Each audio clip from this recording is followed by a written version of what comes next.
ঈশ্বর তত্ত্বটা খুব কমপ্লিকেটেড হয়ে গেছে এখানকার ভাবনা। ঈশ্বর পরম মঙ্গলময়, তাহলে এত দুঃখ কষ্ট কেন?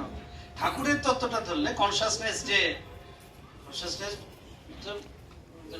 কনসাসনেস ইংরেজিতে এটা খুব ঠিকঠাক শব্দ নেই, সংস্কৃতে এই শব্দটা চিত, চৈতন্য, বুদ্ধ সাহিত্যে বোধি। কনসাসনেস বলতে বলতে হচ্ছে বলতেগুলো এটারও বোধির ডেফিনেশন আছে, পঞ্চস্কন্ধ, বিজ্ঞান স্কন্ধ, বুদ্ধি ফিলোসফিতে। আমি বুধ শব্দটা ইউজ করি, এটা একটা ঠাকুরের একটা খুব ইম্পর্টেন্ট একটা ইউজ অফ ওয়ার্ড, বুঝ।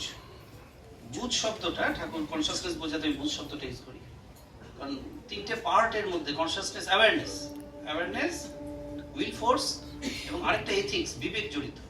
বিবেকটাকে খুব এখানে গুরুত্বপূর্ণ, তিনটে ইনগ্রেডিয়েন্ট। বুধ শব্দটা ঠাকুরের খুব একটা ইন্টারেস্টিং শব্দ। আমি অনেক ইংরেজিতে লেখা টেখাতে অনেক বুধ শব্দটা ইউজ করে দিয়েছি।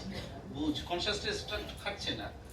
আর বোধি, চিত, চৈতন্য, মানে সংস্কৃত সব সাহিত্যে যেগুলো আছে, সংস্কৃত শাস্ত্র, বুধ শব্দটা যাক থাকে। তোমরা নামটা করবে, বুঝছো সবাই? পম্পা, বুঝছো? সুভাষ কই?